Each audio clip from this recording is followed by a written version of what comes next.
Electromagnetic induction. What do you mean by electromagnetic induction? तो सबसे पहले हम देखेंगे इलेक्ट्रोमैग्नेटिक इंडक्शन का मतलब क्या है। तो इसमें अलग अलग टर्मिनोलॉजी पहले हमें स्टडी करनी है। Magnetic induction,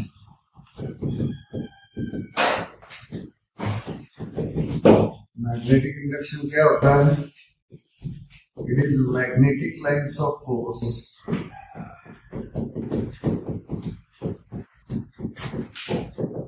magnetic induction is magnetic lines of force passing through unit area। यह फिर इसका दूसरा फॉर्मूला होता है F अपॉन I यानी force upon current into length. इसका यूनिट होता है न्यूटन पर एम्पियर मीटर और Tesla. So magnetic induction is magnetic lines of force passing through unit area। इसका formula D is equal to F upon IL, unit newton per ampere metre और Tesla. इससे हम इसका dimension निकाल सकते हैं। Newton का ये मीटर है लेंथ और एम्पियर का A1। So dimension of magnetic induction M1 L0 T minus 2 A minus 1। This is dimension of magnetic induction। So पहली important quantity। दूसरा magnetic flux।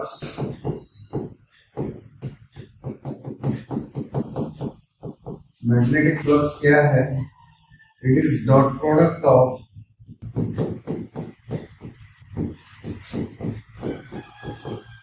magnetic induction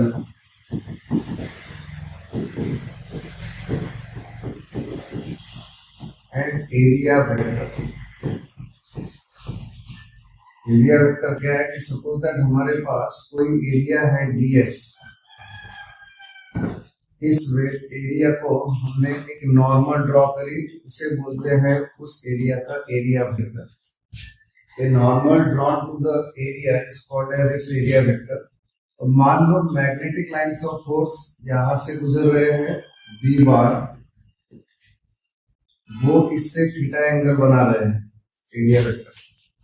तो magnetic flux d phi it is a scalar quantity. इसे कैसे define करेंगे? It is dot product of magnetic induction and area vector b ds bar, b bar dot ds bar।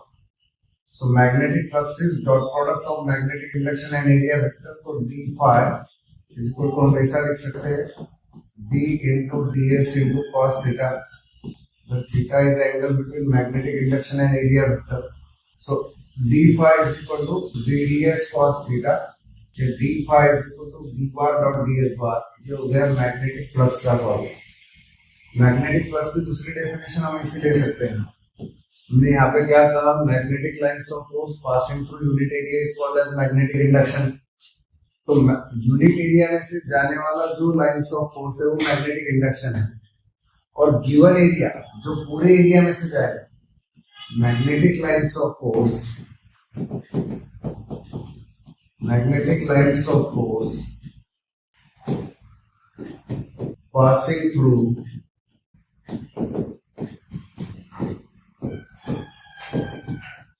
Given area is called as magnetic flux। तो given area में से जाने वाले पूरे lines को मैग्नेटिक फ्लक्स बोलेंगे और यूनिट एरिया में से जाने वाले को मैग्नेटिक इंडक्शन बोलेंगे। दूसरी डेफिनेशन मैग्नेटिक फ्लक्स के dot product of magnetic induction and area vector और b ds cos थीटा। अब अगर मान लो ये जो एरिया है उसको मैग्नेटिक इंडक्शन परपेंडिकुलर एरिया को एरिया वेक्टर तो परपेंडिकुलर होता ही होता है, इसी को एरिया वेक्टर बोलते हैं। अब मैग्नेटिक इंडक्शन भी परपेंडिकुलर है तो cos थीटा 0 हो जाएगा। इन दोनों में जो एंगल है वो 0 हो जाएगा तो cos थीटा मैक्सिमम हो जाएगा। जब cos थीटा मैक्सिमम हो जाएगा तो फ्लक्स भी मैक्सिमम हो जाएगा। That will be equal to b ds, क्योंकि cos 0 1 हो जाएगा। तो मैग्नेटिक इंडक्शन अगर सरफेस एरिया को परपेंडिकुलर है तो उसमें से जाने वाला मैग्नेटिक फ्लक्स ज्यादा है। और अगर मान लो मैग्नेटिक इंडक्शन सरफेस एरिया को पैरेलल है तो एरिया वेक्टर और मैग्नेटिक इंडक्शन में 90 डिग्री हो जाएगा। cos 90 0, उसमें से कोई भी फ्लक्स बाहर नहीं आएगा। दैट इज टोटल फ्लक्स कितना हो जाएगा। सो जब भी किसी सरफेस को मैग्नेटिक इंडक्शन परपेंडिकुलर होगा तो उस सरफेस में से मैक्सिमम मैग्नेटिक फ्लक्स बाहर आएगा, यानी मैक्सिमम लाइंस ऑफ फोर्स बाहर आएंगे। और जब भी मैग्नेटिक इंडक्शन सरफेस को पैरेलल होगा तो उसमें से एक भी लाइंस ऑफ फोर्स बाहर नहीं आएंगे। इसलिए हम स्टेटमेंट यहाँ पे बना सकते हैं मैग्नेटिक फ्लक्स यानी magnetic lines of force, magnetic flux is maximum when magnetic induction is perpendicular to क्या surface and minimum when magnetic induction is parallel to surface। के बाद समझ में आई। तो अभी हमने क्या देखा, हमने दो फॉर्मूले देखे। एक तो मैग्नेटिक इंडक्शन का देखा F/I, उसका unit newton per ampere metre और टेस्ला। दूसरा हमने देखा d phi is equal to ds cos theta, और मैक्सिमम जो होता है d phi that is bds। आई बात समझ में? अरे समझे क्या? तो मैग्नेटिक इंडक्शन जो है b that is equal to d phi maximum upon ds भी तो लिख सकते हैं हम। मैग्नेटिक इंडक्शन को और अलग से डिफाइन करेंगे। Magnetic flux, magnetic induction is magnetic flux divided by क्या एरिया, ऐसा भी उसको डिफाइन कर सकते हैं। तो यहां से हमें ये बात समझ में आई कि magnetic flux is equal to magnetic induction into area. ये सबसे इंपॉर्टेंट फार्मूला हमारे पास है। ये मैक्सिमम के लिए, maximum case a for area. Magnetic induction is equal to VS की जगह मैंने ये लिया, तो magnetic flux is equal to magnetic induction into area. ये यहाँ पे सबसे इंपॉर्टेंट चीज है। क्या बात समझ में आ गई? इतना क्लियर है क्या? अब हम जाते हैं इलेक्ट्रोमैग्नेटिक इंडक्शन की तरफ। मान लो फैराडे ने ये डिस्कवर किया है, Faraday's law of electromagnetic induction. ये हमें देखना है Faraday's law of electromagnetic induction. तो उससे पहले हमें ये समझना पड़ेगा कि इलेक्ट्रोमैग्नेटिक इंडक्शन कौन सी फिनोमेना क्या एक्चुअली है। तो उसके लिए फैराडे ने एक एक्सपेरिमेंट करा, उसका नाम है coil and magnet experiment. Faraday ने जो एक्सपेरिमेंट किया उस एक्सपेरिमेंट को हम बोलेंगे कॉइल एंड मैग्नेट एक्सपेरिमेंट। उसमें क्या है, फैराडे ने एक कॉइल लिया और इस कॉइल को एक वायर से जोड़ के यहाँ पे एमीटर लगा दिया।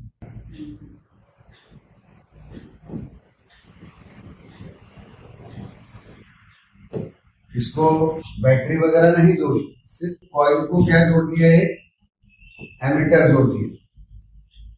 अब इस कॉइल को एक मैग्नेट के पास स्टेबल रखा, north south, coil and magnet experiment.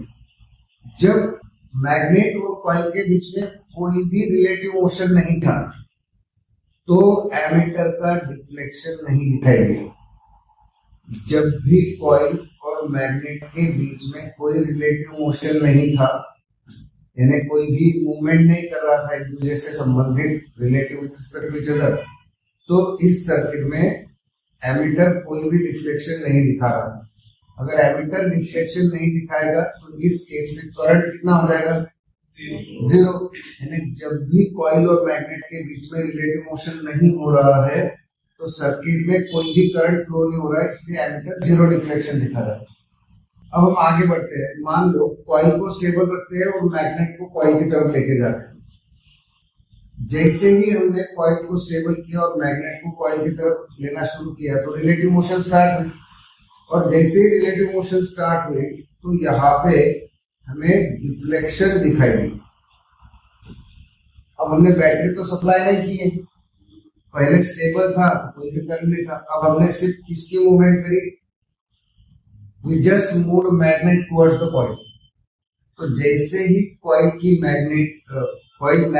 जैसे ही मैग्नेट कॉइल की तरफ बढ़ा तो relative motion between coil and magnet हो गया, और जैसे ही relative motion between coil and magnet हुआ, एमीटर ने क्या किया, डिफ्लेक्शन दिखाया। जितने जोरों से हम लेके जाएंगे उतना जोरों का ज्यादा डिफ्लेक्शन आएगा। अगर मान लो मैग्नेट को हम अपोजिट डायरेक्शन में लेके जाते हैं इमीडिएट, तब भी एमीटर डिफ्लेक्शन दिखाएगा, और अब की बार वो अपोजिट डायरेक्शन में डिफ्लेक्शन दिखाएगा। जब हम पास लेके गए तो डिफ्लेक्शन मान लो इस डायरेक्शन में, तो दूर लेके जाते वक्त डिफ्लेक्शन अपोजिट डायरेक्शन में आएगा। और यहाँ पे सबसे इंपॉर्टेंट चीज क्या समझ में, हमने तो कोई बैटरी नहीं जोड़ी थी, सिर्फ कॉइल और मैग्नेट के बीच में रिलेटिव मोशन हुआ। अब कॉइल एंड मैग्नेट के बीच में रिलेटिव मोशन हुआ और सर्किट ने करंट दिखा दिया, तो लॉजिकल सेंस यही बनता है कि हमने अगर बैटरी सप्लाई नहीं की हुई थी तो बैटरी से तो करंट आ नहीं रहा है, तो फिर करंट आया कहां से, सिर्फ एक ही रीजन है उसका, इन दोनों के बीच में होने वाली रिलेटिव मोशन। बात समझ आई क्या? जब भी कॉइल और मैग्नेट एक दूसरे से संबंधित with respect to each other movement करेंगे, अब समझो मैग्नेट को स्टेबल रखा, कॉइल को उस तरह से मूव करा तो भी डिफ्लेक्शन दिखाया, दोनों को रिलेटिव मोशन करवाया तो भी डिफ्लेक्शन दिखाया। ना दोनों में से एक की किसी की भी मूवमेंट हो रही हो या सिर्फ एक की भी मूवमेंट हो रही हो तो भी डिफ्लेक्शन आ रहा है। तो अब ये डिफ्लेक्शन डेफिनेटली होने का एक ही रीजन है, क्या रीजन है, relative motion between coil and magnet. समझ में आई? इतना क्लियर हुआ क्या? तो कॉइल एंड मैग्नेट की रिलेटिव मोशन की वजह से हमें करंट दिखा। इसके और अंदर घुसते हैं। अभी हमारे पास ये जो कॉइल हमने लिया हुआ है, ये जो कॉइल हमारे पास है, इस कॉइल को खुद का एक अपना मैग्नेटिक फील्ड या मैग्नेटिक फ्लक्स होता है। इस कॉइल को खुद से संबंधित एक मैग्नेटिक फ्लक्स होता है, यानी वो मैग्नेटिक लाइंस ऑफ फोर्स बाहर निकालेगी। बस समझ में आ रही है? हर कॉइल को खुद का मैग्नेटिक फ्लक्स होता है, ये कंसेप्ट ध्यान में रखना। और मैग्नेट अगर हमारे पास है तो मैग्नेट तो ऑलरेडी उसमें लाइंस ऑफ फोर्स है, तो मैग्नेट को भी खुद का क्या है, मैग्नेटिक फ्लक्स है कि नहीं? मैग्नेट को भी खुद का मैग्नेटिक फ्लक्स है, बराबर है कि नहीं? अब जब तक इन दोनों में स्टेबिलिटी है, रिलेटिव मोशन नहीं है, तो ना इसका मैग्नेटिक फ्लक्स इसको डिस्टर्ब करेगा, ना इसका मैग्नेटिक फ्लक्स इसको डिस्टर्ब करेगा। डिस्टर्ब करने का मतलब कोई इफेक्ट नहीं होगा। पर जैसे ही रिलेटिव मोशन हुआ और मैग्नेट कॉइल की तरफ बढ़ा या कॉइल से दूर गया, या फिर मैग्नेट स्टेबल है, कॉइल करीब आई दूर गई, जैसे ही रिलेटिव मोशन शुरू हुआ, magnetic flux associated with the coil change होना शुरू हुआ।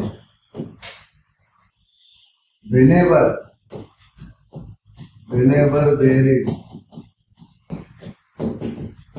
relative motion between coil and क्या,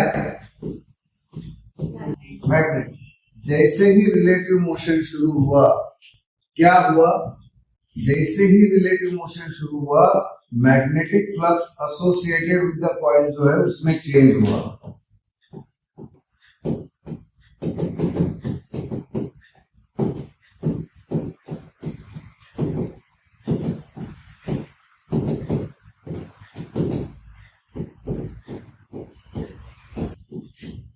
अरे बात समझ में आई क्या? भाई जैसे कि शादी में कोई लड़का लड़की गए हैं, मान लो, जब तक कोई देख नहीं रहा तो कुछ फर्क नहीं पड़ रहा, मान लो किसी ने देख लिया तो खुद का फ्लक्स बदल गया। समझ में आई कि नहीं बात? शादी में चले गए, किसी ने हंस के देख लिया, झूठा ही हंस के देख लिया, फिर भी कुछ होता है, तो मैग्नेटिक फ्लक्स बदल गया है कि नहीं? Magnetic flux associated with the coil changes whenever there is a relative motion between coils and magnet. तो जैसे ही coil and magnet के बीच में relative motion होगी, magnetic flux associated with the coil change होगा। ये सबसे important चीज यहाँ पे ध्यान में रखना। क्योंकि हम अभी क्या ढूंढ रहे हैं, हमने देखा कि रिलेटिव मोशन की वजह से करंट फ्लो हुआ, क्योंकि डिफ्लेक्शन आया ना, हम ये ढूंढ रहे कि करंट क्यों आया। समझ रहे कि नहीं? तो करंट क्यों आया, इसके लिए हमको ये समझ में आया कि रिलेटिव मोशन जैसे ही होगा magnetic flux associated with the coil change होगा। अब चेंज इन मैग्नेटिक फ्लक्स